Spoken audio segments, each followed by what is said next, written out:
गर्भ में पल रहा एक अजन्मा बालक और अचानक उसने अपने ही पिता को टोक दिया।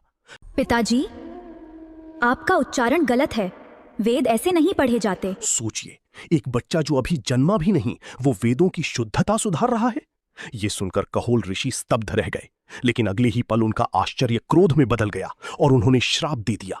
जा, मैं तुझे श्राप देता हूं। तू जन्म से ही 8 जगह से टेढ़ा होगा। समय बीता और जब बालक का जन्म हुआ तो उसका शरीर सच में 8 जगह से विकृत था। इसलिए उसका नाम पड़ा अष्टावक्र। बचपन से लोग उसे देखकर हंसते, उसका मजाक उड़ाते, उसे कमजोर समझते, लेकिन किसी को अंदाजा नहीं था कि उसी टेढ़े शरीर में अद्भुत ज्ञान छुपा है।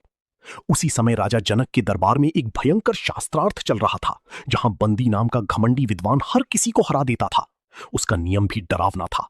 जो जीतता उसे धन मिलता और जो हारता उसे नदी में डुबो दिया जाता।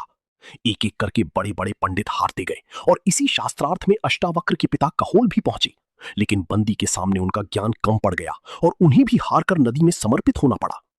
वर्षों बाद जब अष्टावक्र को यह सच्चाई पता चली तो उसके भीतर एक आग भड़क उठी।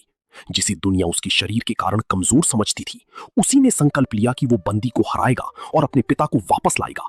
सिर्फ 12 साल की उम्र, 8 जगह से टेढ़ा शरीर, लेकिन हौसला अटूट। और फिर वो निकल पड़ा अपने जीवन की सबसे बड़ी लड़ाई के लिए, जनक दरबार की ओर, जहां उसका सामना होने वाला था उस घमंडी विद्वान बंदी से। आगे क्या होगा, ये जानने के लिए इंतजार कीजिए पार्ट 2 का।